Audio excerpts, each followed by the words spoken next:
12.5 para mag-connect, mag-light ulit yun. Taasan natin konti. Ayun, 12.5. So nag-connect siya sa 12.5 kaagad. Ayan o.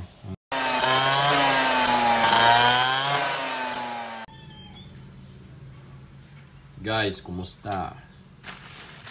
Unboxing muna natin itong tutorial natin ngayon. LBD. Ayan, dalawa yung binili ko.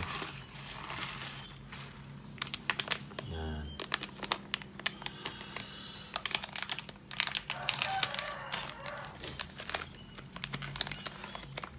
Ayan guys.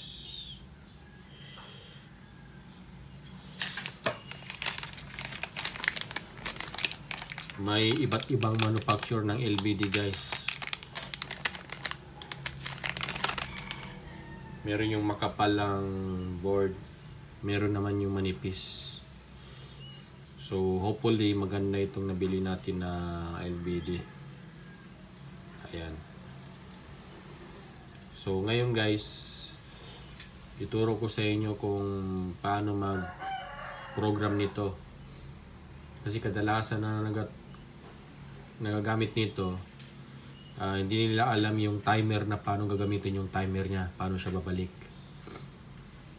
So itong tutorial na ito, pakita ko sa iyo yung timer na kung ilang minutes siya magbalik doon sa connect. Kasi yung iba nag-connect ng ito, ang mangyari patay sindi yung nila, yung device nila. Kasi minsan sa pag-alanganin yung voltahe, mag-trigger siya, babalik na naman, on and off siya. Bali ang mangyari dito, magpatay siya ganoon, on and off, on and off, on and off siya. So ang gagawin dito, ang iba nagagamit pa ng timer, another device na naman, timer. So hindi mo na kailangan ng timer dito guys, kasi meron na itong timer, built-in timer na ito. So yun ang ituturo natin ngayon. Ayan guys, nakabit na natin siya dito sa relay. Ilagyan ko na siya ng wire. Itong wire na ito yung sources natin. So kinabit ko siya dito sa boost power supply. So nakakabit yan sa power supply.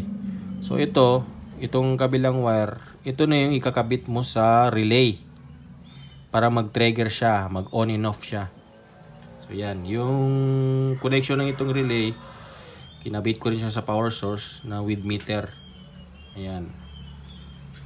Ayan na siya. So first things first. Okay, i-calibrate muna natin yung voltahe nito. So dapat yung voltahe nito match sila dito sa multimeter natin. So paano mag-calibrate? Ganito guys. I-hold nyo lang ito. Itong button nito sa left. I-hold nyo lang sa mag-blink yan. Ganito. Yan. So i-match natin siya dito. 13.1. 13.1. Yan. So ayan mo lang ma-save. Magpatay yung blink. So ayan. Calibrated na siya dito. So dagdagan natin konti. Medyo mababa siya ng konti. Ayan. 13.2 yata. Tingnan natin kung mag-match siya dyan. Baka magsakto siya sa 13.1. Yan, pwede na yung ganyan. O yan, mag-1-1 na rin siya. Kasi kulang siya ng number dito eh. 4 digits. So yan, nakalibrate na natin. Halimbawa, nakalibrate na natin yung voltahe nito. Match na siya dun sa baterya mo. Ngayon, i-set na natin yung yung low voltage disconnect natin dito guys. So ganito mag-set. Press lang ng makatatlong beses ito, rapid click. Yan, nag-blink-blink na yung dot. So i-add mo na dito. Anong gusto mong pinaka low voltage natin? Halimbawa, i-set natin siya sa 12.5. 12.3. So, yan. Hintayin natin magpatay yung blink niya dyan. Yun, nakasave na yun. So, yung giset natin doon na voltahe, pag ma-reach niya ngayon ito, mag-low voltage na yung battery natin, ma-reach niya itong 12.3. So, automatic na itong lights na ito, mag-disconnect na ito dito sa relay. So, subukan natin. Itong voltage natin, i-reach natin yung 12.3 para tingnan natin kung ma-disconnect ba itong light na ito. Yan, sige. I-try natin. Ayun. Ayan na siya, guys. Na-set na siya. Na-reach niya yung 12.3. So, nagpatay na siya. So, nawala na yung voltahe dito. Kasi dito ko siya kinonect sa connection nito sa supply natin. So, safety na yung battery natin. Halimbawa, sa battery natin siya nilagay. Hindi na siya mag-below voltage pa doon sa na-set natin na voltahe. Ayan. Ngayon, ibalik natin siya sa kuan. So, paano ba siya i-set yung connection niya ulit? Paano siya yung kanina disconnect, ito paano siya mag-reconnect? So, ganito lang, guys. I-press mo lang ito. Press mo lang ito ng makatatlo din para mag-blink-blink naman ito sa kabila. So, ang gagawin mo dito pag maset mo siya, halimbawa 12.3. Ang mangyari dito, isa ka numero lang mangyari dito. Bali, i-plus mo lang. Halimbawa, 12.3. Dagdagan natin ito kung gusto natin siya mag-reconnect sa 12.5. So, i-add mo lang. So, yung 3, dagdagan mo lang ng 2. Maging 12.5 na yan. Halimbawa, ganito. Tulis natin. Yan. Add natin ng 2. Yan. Ay, 2. Yan. So, hintayin natin magpatay yung blink. So, para makasave siya. Yan. Ayan na siya. So, halimbawa, palagay natin, nagtaas na yung voltahe. Yan, nagtaas ng voltahe. Para ma-save na natin yung, makita natin kung mag-reconnect ba siya. Ayan. Itaas natin yung voltahe. Ayan, taasan natin yung voltahe para ma-reach niya yung 12.5. Para mag-connect, mag-light ulit yun. Taasan natin konti. Ayun, 12.5. So, nag-connect siya sa 12.5 kaagad. Ayan o, guys. So, ngayon,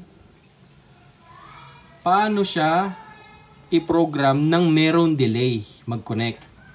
Halimbawa, paano siya i-program? Ganito. Yun ang question dito. So, importante masyado yung guys, yung delay, yung timer na yon. Kasi kapag alanganin yung voltahe mo, halimbawa, na-set mo siya ngayon sa 12.4, 12.3, yung disconnect natin. So, siyempre, doon magtagal yung voltahe natin. So, ang mangyayari dito sa relay natin, mag-on and off siya. On and off. Kasi, kada magpalit-palit ito ng voltahe, mag-on na naman siya. Tapos, on, off. Ganun lang mangyari. So, ang mangyayari, madali masira yung relay natin. So, iset natin yung yung yung reconnect na with delay. So, paano? Ganito, guys. I-press lang ng matagal itong sa right side the button. Ganyan. Ayan, kapag ang blink niya dito sa pinakahuli, pwede mo nang iset dyan.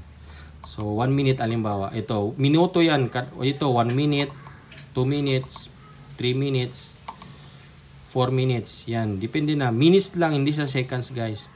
So, iset natin siya sa 1 minute. So, hintayin natin siya mawala yung blink para mag-save. Ayan. Halimbawa, ganyan na siya, guys. So, ang gagawin natin, i-disconnect natin ulit. So, para tingnan natin kung nagkaroon ba talaga siya ng delay. So, paliitin natin yung voltahe para ma-disconnect siya. Yan, guys. Tingnan nyo yung lights dyan. Palitin natin. Ayun, nag-disconnect na siya. So, i-reconnect natin ulit doon sa 12 ma-reach niya yung 12.5. Mag-connection siya kaagad. Pero 1 minute lang yung gilagay natin na dilation. So, ayan, pa-reach natin ng 12.5 man yung reconnect. So, reach natin ng mga lampas na. 12.6, ganyan, 12.5. Halimbawa, ganyan, na-reach niya na. So, hintayin natin yung mag 1 minute. Pag ma-reach niya na yung 1 minute, mag-connect na yan siya. So, hintayin muna natin, guys.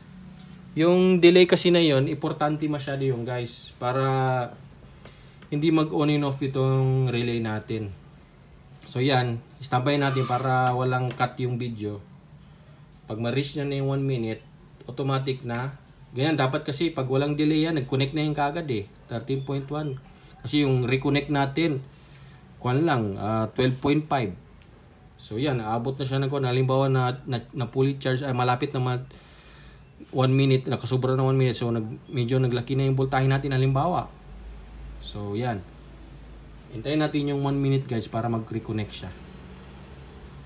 1 minute, nag-count na yan siya ng 1 minute para mag-connection. Ayun na, na-reach na yung 1 minute, nag-connection na siya kagad. May delay siya ng 1 minute delation. Yan. So, ito yung hindi alam ng mga iba guys, yung mga nagsiset. Nakikita ko kasi sa mga ibang set, ganito yung setup nila na may LBD. May another device pa siya para sa delation na device. May delation siya. Another set ng yung timer. So, hindi mo na kailangan ng timer dito para mag-reconnect siya ulit. Kasi meron na ito siyang program. So, yun ang program dito sa LBD natin guys. Ang first na gagawin natin, i-calibrate ang voltahe. Second, i-set mo yung low voltage disconnect. Yung kanina, pinakita natin. Third, i-set mo yung reconnect. Ang ika-fourth niya, yung delation. Kung gusto mo nang merong delay, 1 minute, 2 minutes, 3 minutes, 5 minutes, depende na sa'yo kung anong ilang minuto yung iset mo dyan na mag-reconnect siya. Yung delation niya. So, yun. Ganun mag-set ng delation. So, ayan guys. Actually, ginamit ko ito siya sa battery.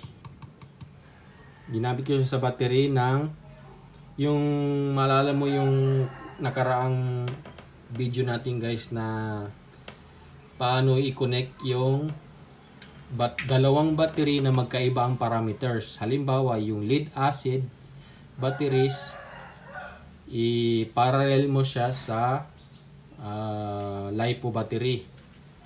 So, siyempre, magkaiba siya ng parameters. So, nasa isang video ko yung guys. Panoorin nyo na lang kung gusto nyo para malaman nyo kung paano siya i-parallel yung battery na magkaiba ang parameters niya. Sa pamamagitan ng ito, useful kasi itong LBD na ito, pati yung ganitong klaseng kalaki na relay. Ayan. So, hanggang dito lang muna itong video natin guys. Kita-kits sa susunod na vlogs.